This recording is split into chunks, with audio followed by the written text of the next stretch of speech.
साथियों नमस्कार। स्वागत है आप सभी का हमारे चैनल मार्गदर्शन जीके में। इस चैनल के माध्यम से हम प्रतियोगी परीक्षाओं की तैयारी करने वाले अभ्यर्थियों के लिए बेहतर और ज्ञानवर्धक सामग्री प्रस्तुत करेंगे जो आपकी तैयारी में बहुत ही महत्वपूर्ण होगा।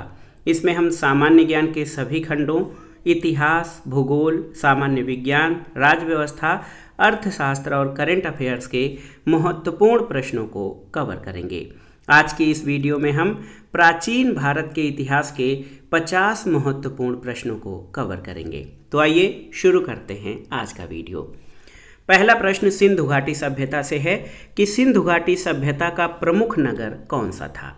तो उत्तर है मोहनजोदड़ो। दोस्तों, मोहनजोदड़ो सिंधु घाटी की सबसे व्यवस्थित नगर योजना वाला स्थल था।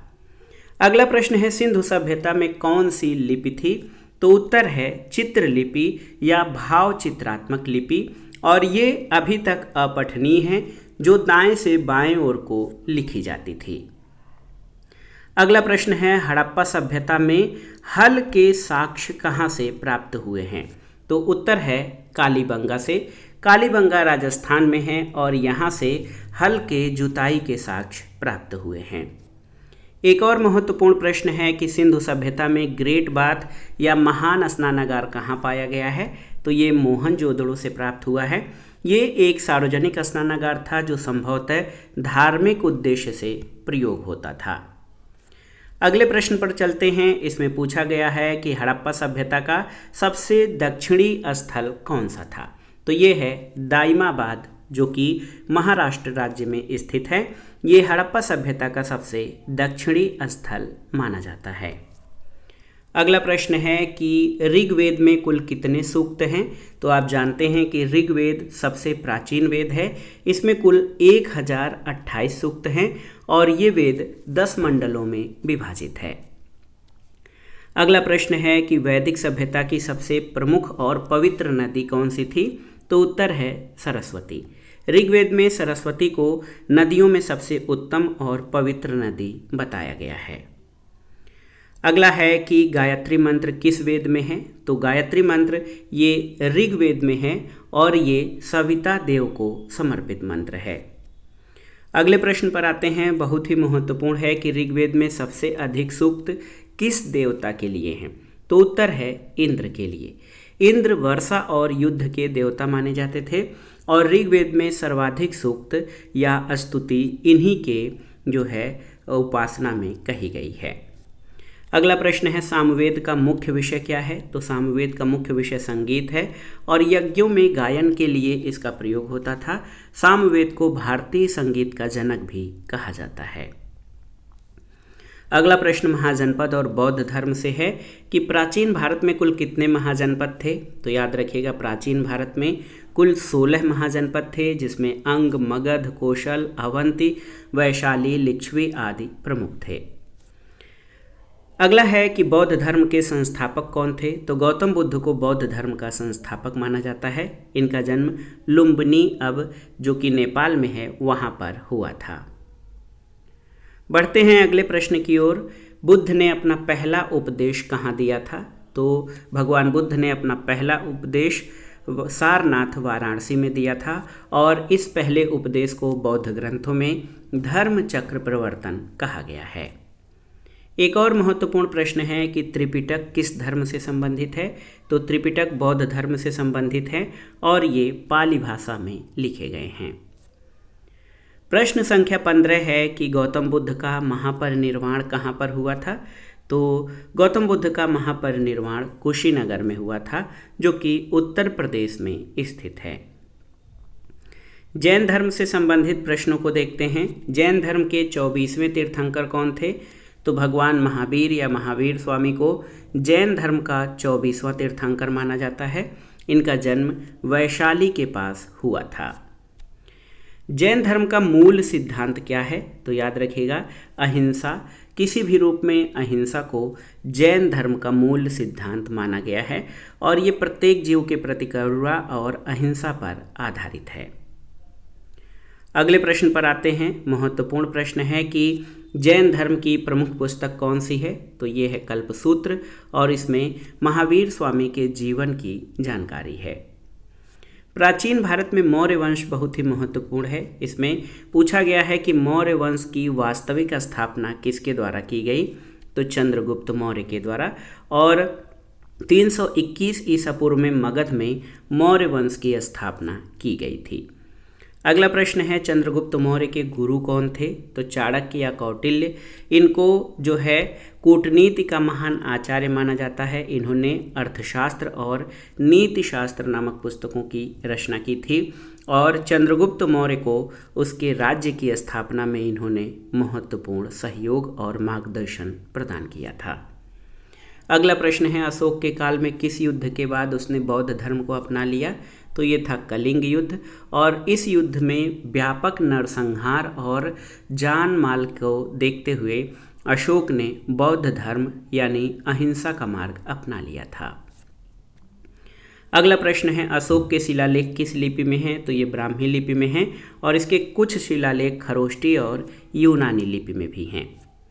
एक और महत्वपूर्ण प्रश्न है कि अशोक का प्रसिद्ध सिंह स्तंभ कहाँ पर है, तो ये सारनाथ में स्थित है, याद रखिएगा।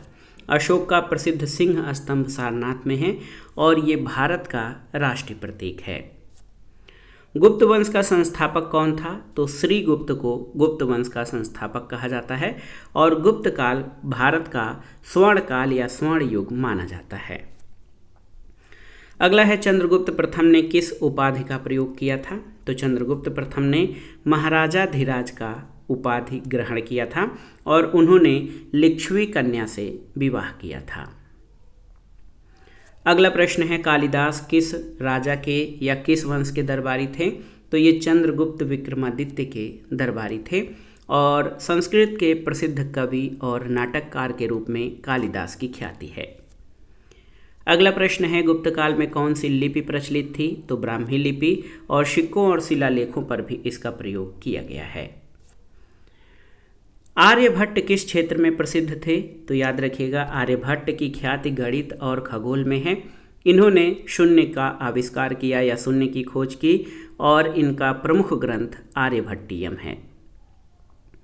अगले प्रश्न पर आते हैं, प्राचीन शिक्षा और संस्कृति से नालंदा विश्वविद्यालय की स्थापना किसने करवाई थी, तो कुमारगुप्त ने। और नालंदा विश्वविद्यालय बौद्ध शिक्षा का विश्व प्रसिद्ध केंद्र था।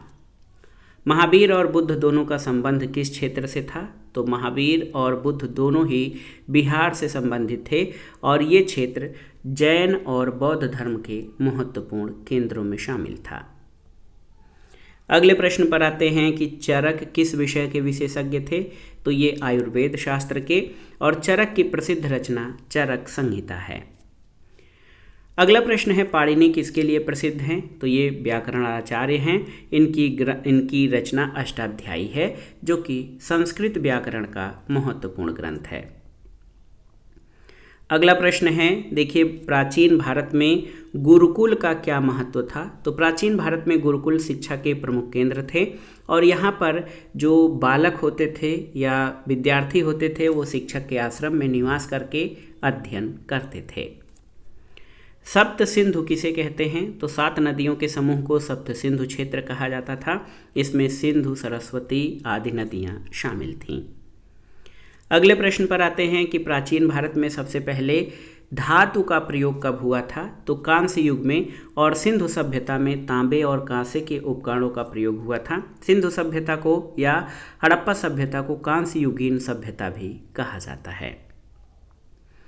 अगला प्रश्न है, रामायण और महाभारत किस काल की कृतियाँ हैं, तो ये उत्तर वैदिक काल की कृतियाँ हैं। रामायण और महाभारत धार्मिक और सांस्कृतिक ग्रंथ हैं। अगला प्रश्न है, महात्मा बुद्ध की माता का नाम क्या था, तो महात्मा बुद्ध की माता का नाम महामाया था और ये कोलीय वंश की राज्यकुमारी थी। और भगवान बुद्ध जो है वो शाक्य वंश से संबंधित राजकुमार रहे। कौटिल्य का प्रसिद्ध ग्रंथ कौन सा है, तो ये था अर्थशास्त्र।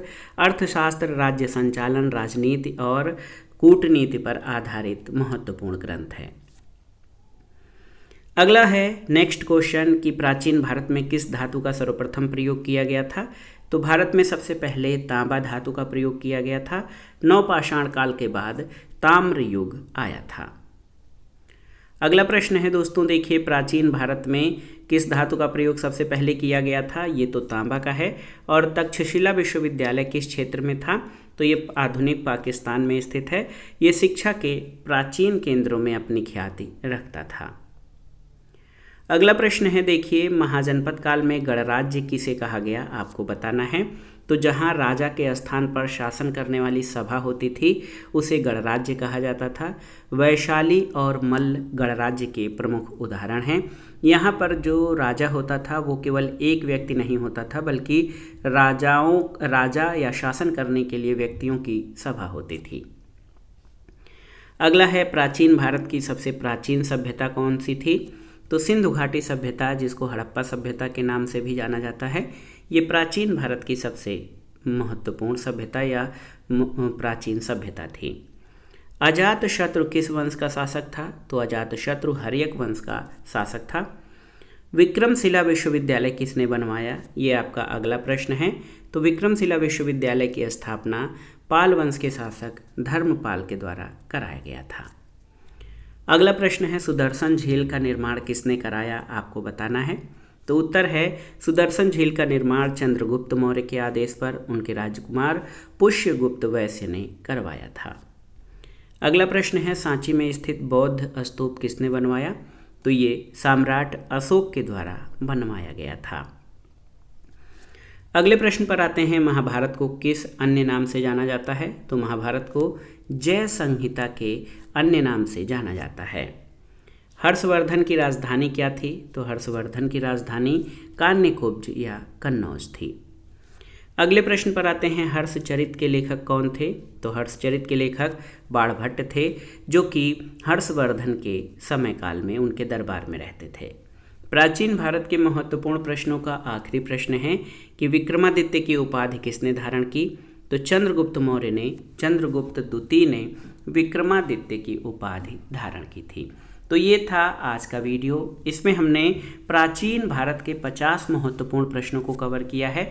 ये प्रश्न आपके आगामी विभिन्न परीक्षाओं जैसे bank, SSC, railway, TET, super TET आदि विभिन्न प्रतियोगी परीक्षाओं के लिए महत्वपूर्ण हैं। आप इनको अच्छे से तैयार कर लीजिएगा।